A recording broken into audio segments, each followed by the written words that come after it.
అందరికీ శ్రీరామనవమి శుభాకాంక్షలు. చైత్రశుద్ధ నవమి ధర్మం పుట్టినరోజు.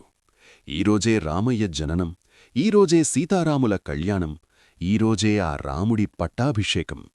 ముఖ్యంగా మన తెలుగువారి ఇలవేల్పు ఆ భద్రాద్రి రామయ్య కళ్యాణోత్సవం ఈరోజు అంబరాన్నంటుతోంది.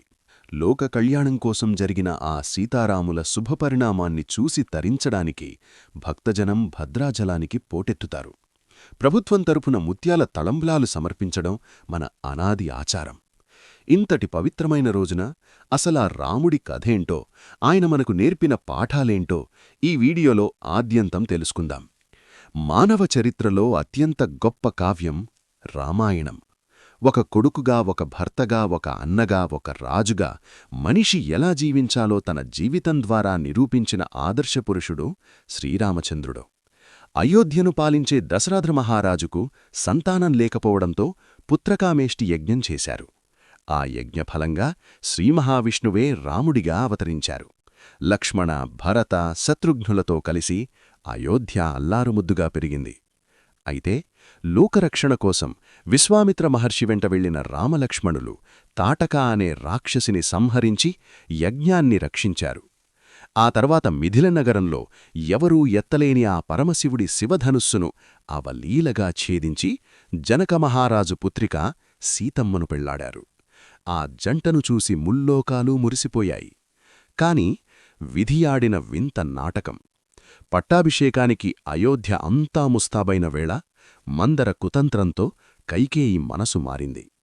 పూర్వం దశరథుడిచ్చిన 2 వరాల ప్రకారం భరతుడికి రాజ్యాభిషేకం, రాముడికి 14 ఏళ్ల వనవాసాన్ని కోరింది. తండ్రి మాటకోసం తృణప్రాయంగా రాజ్యాన్ని వదిలి చిరునవ్వుతో నారచీరలు కట్టారు రాముడు.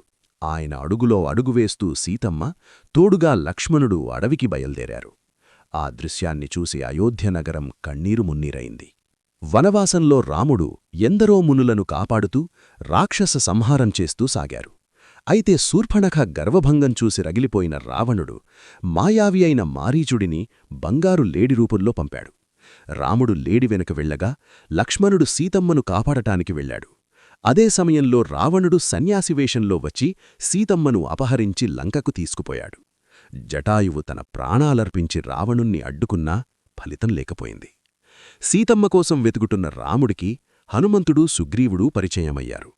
వాలిని సంహరించి సుగ్రీవుడికి పట్టాభిషేకం చేసిన రాముడు వానర సైన్యాన్ని కూడగట్టారు. రాముడి ముద్రికను తీసుకుని సముద్రాన్ని లంఘించిన హనుమంతుడు అశోకవనంలో ఉన్న సీతమ్మకు ధైర్యం చెప్పి లంకను దహించివచ్చి చూశాను సీతను అని రాముడికి శుభవార్త అందించాడు.